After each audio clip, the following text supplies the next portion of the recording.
Good morning, students. As you know, we were discussing that how animals adapt themselves for protecting themselves from enemies. Animals are defensive when they are attacked by their enemies or foes. They do some things naturally, some things they do by force to protect themselves from any sort of danger. Children, animals like tigers, zebras or these leopards, they have stripes or spots which help them to camouflage. What is camouflage? They become one with the surrounding and they are not able to be, found out or detected. So I told you in the previous models that how tigers, they have stripes and they live in the jungle and it's very difficult to understand because of their color and their stripes. Even these other animals like zebra, they also have stripes. The leopards have spots. So all these, help them to become one with the environment, okay, with the surrounding. And just show you these things you know already. You know these leopards, tigers. They camouflage. You can see the leopard. If they are in the jungle with huge grass and bushes, it's difficult to understand if they are hiding from their enemies or hunters. Understood? These are zebras, you know that, zebras. So in this way, children, the first thing, zebras, tigers, leopards have stripes or spots on their body which help them to merge or mix with their surrounding. Either they merge, they become one with their surrounding because they live in jungle, that is their natural habitat. So it's difficult to understand because they live in the huge bushes and grass, long grasses and trees and other things. So they mix and merge with their surrounding. Next, children, these Arctic foxes have brown coats in summer but grow white fur in winter. Now those foxes that live in Arctic region, children, you will study in the next class that Arctic region is your polar region, the North Pole and the South Pole, where you have, it's bitterly cold, extremely cold because sun rays do not fall there directly, and almost 3 to 4 months they have darkness, total darkness in those extreme North Pole and South Pole. So, and again 3-4 months they have continuous sunlight.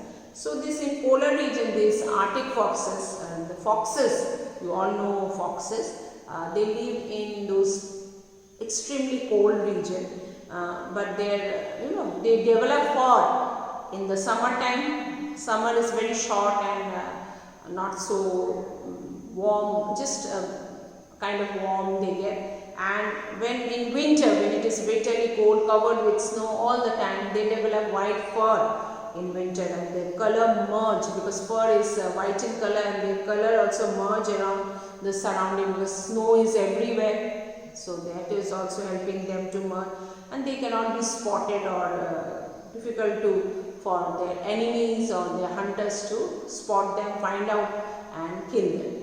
So in this way, even the stick insects, children, I'll just show you leaf insect and stick insect. This is your walking stick. They are also known as walking stick. Only, children, 33 centimeter long. Okay, the longest insect is the walking stick that can reach a length of 33 centimeters. Sorry, they can reach 33 centimeter. This means they are the longest one. And leaf insect, as you can see, they camouflage. So it is very. Okay, we know this about the children. You also know about chameleon. That chameleon, they look like lizards, and you know that they change their color according to their surrounding, and they hide themselves. So it is difficult for people to understand This is your leaf insects. It look like a leaf, brown leaf, grasshoppers, zebras. I'll just show you those other way of camouflaging, children. You know, snakes, they camouflage. As you can see, they are in the tree leaves and they look like leaves only. It's very difficult to understand whether it is a snake or a leaf or a branch of leaf. Then another one I'll show you here. This one which you saw just now, the leaf insect, as I showed you. This is leaf. Can you understand, children? Who will be able to understand whether it is a leaf or a flower or an insect? So how beautifully they have camouflaged. See this one. This is green in color. So they camouflage in a way like I just showed you about the snakes. Okay, so in this way you can understand these animals, how they camouflage and become one with the environment.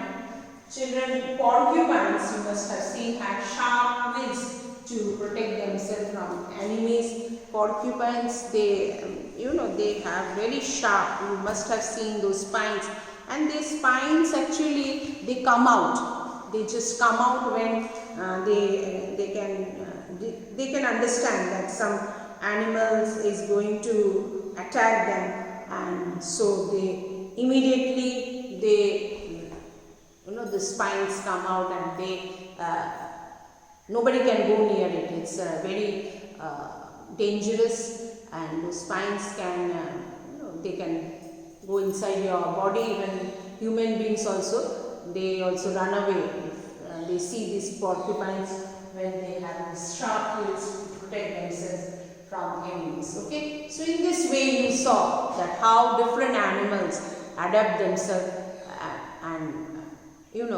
they try to protect themselves from the enemies or from any sort of danger. Thank you.